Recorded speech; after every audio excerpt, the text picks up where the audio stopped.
Hello, everyone. My biological parents split up when I was 9. I'm male. And my parents got equal custody of me. I would stay with my mom for 5 days a week since she lived near my school, and my weekends were spent with my dad. Despite their divorce, my parents have always been kind and gentle to me. Although I was unhappy that my parents were not together, I also understood that they loved me regardless of their relationship with each other. A couple of years later, my dad met my stepmother, Gina. When my dad first introduced my stepmom to me, I was 11 years old. She seemed really nice to me, and my dad looked so happy that we met, hoping for us to get along. So she had twins, Emma and Emily, who were both 14 years old at that time and had basically only been raised by her since her father had been absent from the time of their birth. This is why the girls were quite immature for their age and would throw tantrums publicly if Gina and my dad didn't buy them what they wanted or if things wouldn't go their way. I was an introvert and completely opposite to them, so I would sit silently and watch them embarrass themselves. After a year of dating, they decided to get married when I was 12, and even my mom attended their wedding. I was so happy that I had a new member in our family who would also be there for me. I thought me and my stepmother were getting along until I think a few months after their honeymoon, she told me while we were alone one morning that she didn't really like me and that we just needed to pretend to like each other for my dad when he was around. She continued to tell me that whenever my dad was not there, I should not bother her since she hated seeing my face, which reminded her so much of my mom. My tiny heart broke hearing her cruel words. I did not expect her to say something like that. I genuinely liked her and thought that our relationship was going to be okay, but alas, she did not see me that way. The twins, of course, heard her say this, and they would later tease me about how I didn't have a dad and how my dad loved them more than me. I remember crying and telling Mom about this, who immediately called up my dad and gave him a hearing. My dad assured her that there was no way that stepmom would have said something like that to me and that I might have misheard her. The next weekend, when I came to meet my father, my stepmother seemed pissed. She didn't say a word in front of my dad, but as soon as he had left, she furiously whispered to me about how she was going to make sure that I would not have a dad left in my life if I ever told my mom anything about her.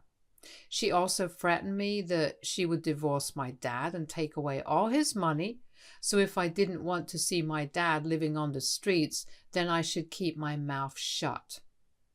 I was just 12 years old, and I was frightened for my dad, so I just nodded my head in agreement. From that day forward, Gina made it her personal mission to make my life hell in every way possible. And because I was a child, I thought I would have to take it with my mouth shut. Whenever it was just me and stepmother, she would say things to get to me, and I would just not say anything, hoping and praying that she would stop bullying me. She would talk about my height, my weight, and would say how ugly I was. I hoped my dad would notice, but he never did. In fact, he thought Gina and I had a good relationship and would force me to go shopping, eating with her and the kids. She would take my dad's car to pay for our meals, yet she would not let me eat anything in the restaurant. I was only ever allowed to have soup or dessert, but no main course. I would sit miserably watching them finish off the main course while crying quietly. I would then come back home hungry, and she would then force me to go to bed hungry. There have been so many nights when I would cry myself to sleep hungry and tired of her hate towards me. At that point, I was at my wit's end, scared, angry, and frustrated with both my stepmom and my dad. This is why I would dread visiting my dad during the weekends and whenever it was Friday evening. I would try to escape visiting my dad by coming up with excuses like stomachache so I could stay over with my mom. Of course, my parents started noticing this, and my dad would call and tell me about how sad he was for not getting to see me. My mom would urge me to tell her if something was wrong, but I would always keep my mouth shut, still scared of Gina's threats. When I was 14 years old, my dad decided to take his entire family and me on a trip to Greece. Initially, I did not want to go, but my mother told me that this was a good opportunity for me to travel and experience the world, so I begrudgingly decided to join them. As usual, Gina pretended to be all sweet and kind in front of my dad, hugging me and asking me about school as if she was genuinely interested in my life. One thing I started noticing was that she would subtly tease me in her sweet voice, which was insulting to me. But at the same time, it would not outrightly portray her as being mean. For example, whenever I talked about how I was playing basketball, she would make jokes about how I should be taller if I wanted to play that sport, even though I was quite tall for my age, and would then say how I should concentrate more on studies rather than sports if I ever wanted to be something in my life. The twins would then smirk and call me names like meathead, even though I had better grades than them.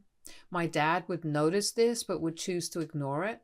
Whenever I would voice out that what she said made me uncomfortable and hurt, my dad would insist that she was just teasing and that I should lighten up. Gina would nod her head and tell my dad how I had no sense of humor and that I should have fun just like she did. This continued to happen throughout the vacation, and one day, in a moment of anger when she and the twins were teasing me yet again about my weight, while I was trying to enjoy the pool, I decided to be vindictive. I told the twins straight to their faces about how they both had double chins, which was embarrassing, and I watched their faces fall. I then turned to look at Gina and told her that she should not be wearing a shrug over her bikini because I could still see her huge stomach protruding out, which made her look like a penguin. I watched Gina's face turn red in embarrassment, and she got up to run back to the hotel room. The twins started yelling at me for being sexist and saying how I was horrible to say this about them. Later, they told my dad, and he came to talk to me, clearly pissed. He asked if I had really talked to my stepmother and stepsisters that way, and when I nodded, he went on a rant about how he raised me better than this and how I should never talk to a woman about her weight. I argued back that they were talking about my weight, my looks, and my height, yet my dad forced me to apologize to Gina, who apparently had locked herself in the bathroom crying after what I had told her. She and the twins made a big show about accepting my apologies. When I returned back home, I, of course, told my mom about all of this, and she again talked with my dad, who was trying to blame me for everything. But my mother threatened that if Gina ever commented about my weight or looks, then she would call CPS on my father. This scared my father straight, and I don't know how, but Gina never said anything to me after that. Of course, she and the twins would blatantly ignore my presence whenever my dad wasn't around, but honestly, I was fine with that. During a time when I was 16 years old, my mom was away for a few days. I had to stay with my dad and Gina. Gina had been complaining to my dad for a few days about how she hated cooking for one more member. So my last night I decided to take over cooking dinner since my mother had taught me to cook from a very young age, as she wanted me to be independent. When my stepmom heard that I was going to cook, she told me that she wanted to invite a few of her friends also. I cooked, set up the table, served dinner to everyone. Everyone seemed to love my food and even praised me.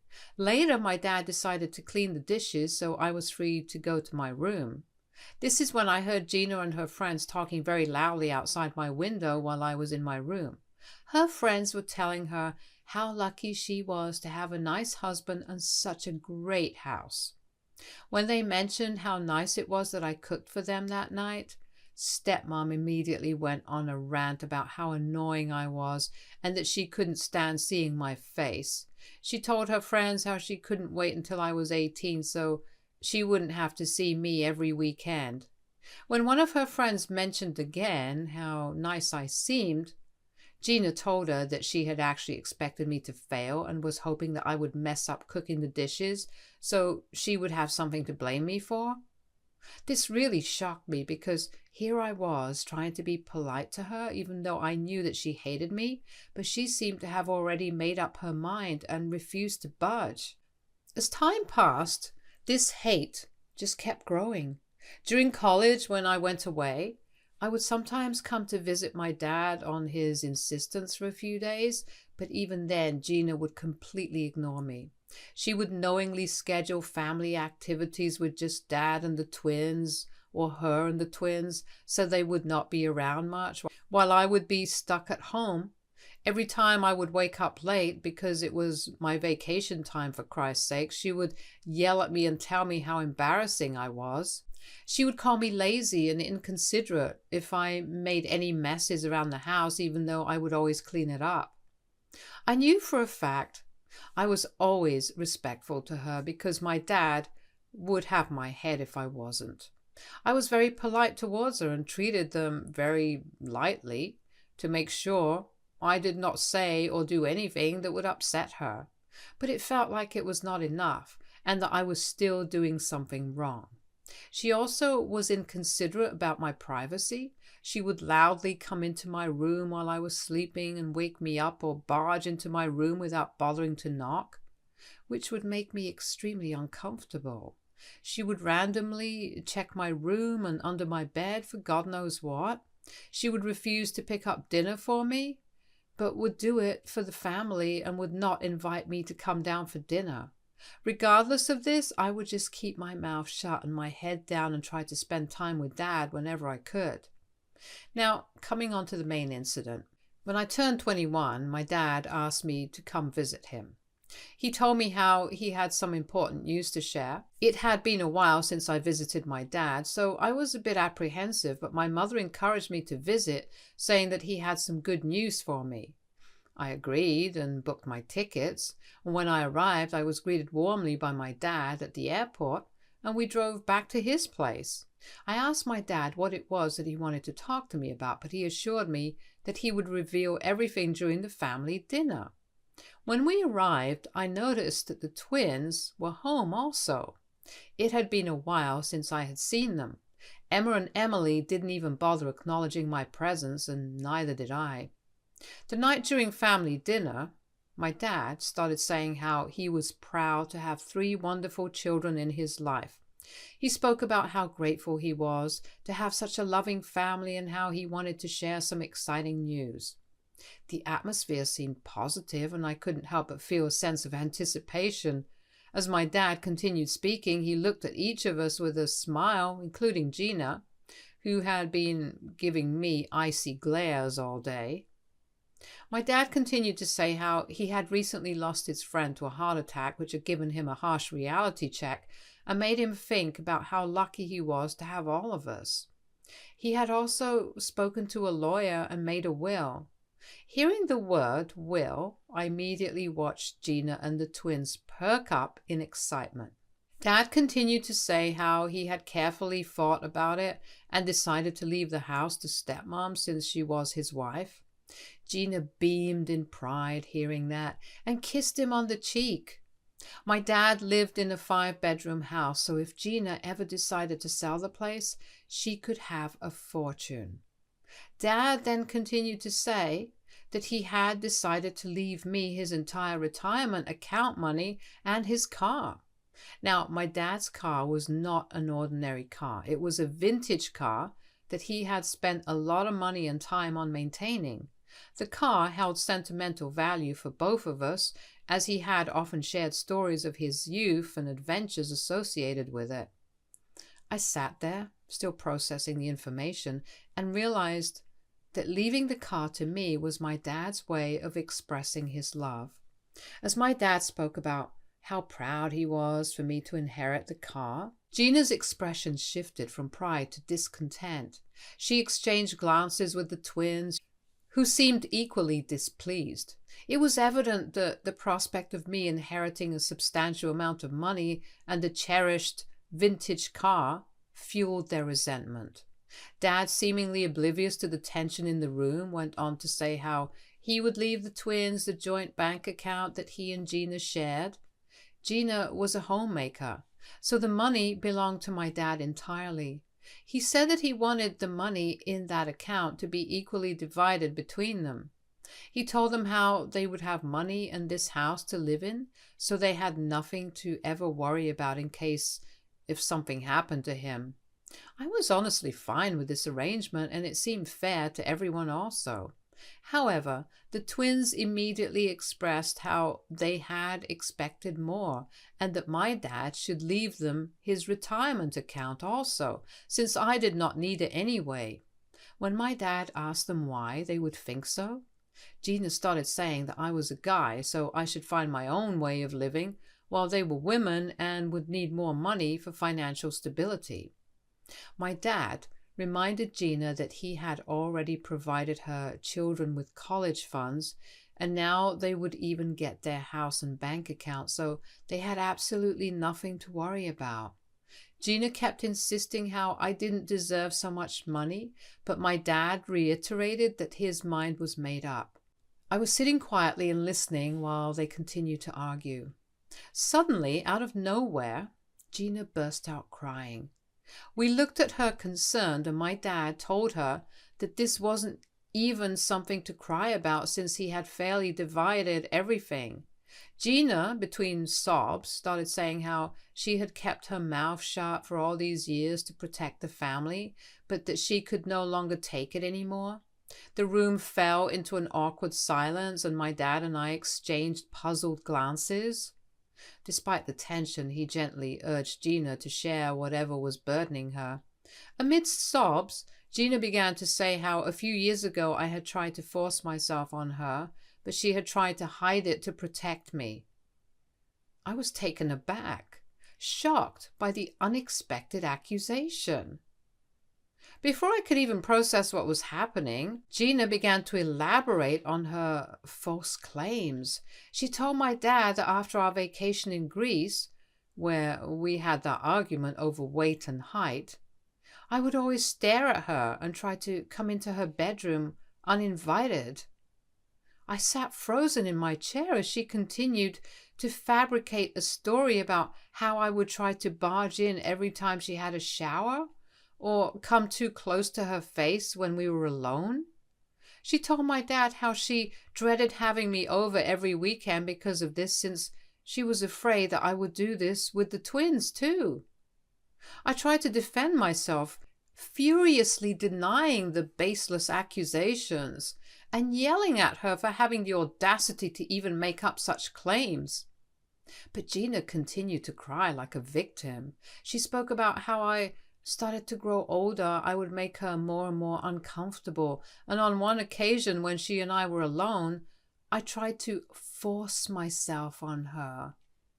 My eyes widened in shock, and blood drained from her face after hearing such a huge accusation from her lips. My dad looked confused and concerned, and his eyes darted from me to Gina, clearly at a loss for words to say. Gina kept telling her story, saying she suffered in silence for years, afraid to speak up for the sake of the family. I yelled at Gina that she was a psycho, since there was no way that I had ever even looked at her inappropriately, let alone touched her. Gina yelled back that she was no longer going to keep her mouth shut, and that she needed to expose a monster like me. The twins started shouting at me furiously for putting their mother through all of this, and used words like rapist and molester. My head was spinning, and all of this felt like a bad dream. I couldn't even imagine how a pleasant evening had turned into wild accusations being thrown at me. I looked at my dad for support, but he kept quite clearly trying to process everything that Gina had said. He asked her if what she had spoken was true, and Gina nodded, saying she would never lie to him about his own son, and that as his wife, he should believe her. While I tried to defend myself, my dad asked her again about why she didn't speak about this earlier, and Gina told him how she was afraid no one would believe her since I was a minor who was trying to do inappropriate things with her. After all, she was the stepmother who had married my dad, so people would not take her word, so she had to bear all this silently to protect the family. I was crying at this point, begging my dad to not believe her. I had never imagined that Gina was vile enough to make up such atrocious things, even after what she had put me through all those years. Unfortunately, Gina's manipulation had taken its toll on my relationship with my dad, and he seemed torn between trusting me and believing the woman he had married. The twins, influenced by their mother's narrative, chimed in with support for Gina's false accusations and yelled at me to get out of their house. I yelled back that this was my dad's place and that they shouldn't believe what their mother was saying since it wasn't true. My dad was sitting quietly in the midst of chaos. He then looked up at me and told me that I needed to leave the house until this matter was resolved. It felt like a punch to the gut, being rejected by my own father who was believing his second wife over me. Hurt, confused and betrayed, I packed my belongings and left the home I once thought was mine. I flew straight to be with my mother, who was shocked to see me at her doorstep. When I told her everything, she was beside herself with rage and was ready to go face up with stepmom. But I requested her to not do something like that since there was no guarantee about how psycho Gina was. If she could make up such crazy lies just to get me kicked out of my dad's house just because she was upset at what I was going to inherit, then she could make up a lot more to destroy my life. I couldn't take the risk of having her in my life any longer, and this is why I decided to cut off my dad permanently. Since he had chosen to believe her, he didn't deserve to have me in his life. Later I heard from my mom that my dad did call and tell her about how he was ashamed to have a son like me and that he wanted nothing to do with me. My mom tried to defend, but it fell on deaf ears. She also received a lot of flack from my dad's side of the family who believed Gina's story as well, and told my mother that she had raised a pervert. I can't even imagine how painful it must have been for my mother to have heard these words about her son. Clearly the damage was done and Gina had won. I wish I could write that my life started improving after cutting her off, but it didn't. Gina and the twins would continue to send me a barrage of text messages saying unspeakable things and threatening that I should stay away from my dad forever. It became so bad that I had to change my number just to escape them. Things didn't improve for me even after that, because after what Gina had put me through, I was scared of being near any woman. I was scared that I would be again falsely accused of something like this and lose my job and career. I was afraid to meet anyone or go out on dates. Throughout all of this, Mom has stood by me and believed me.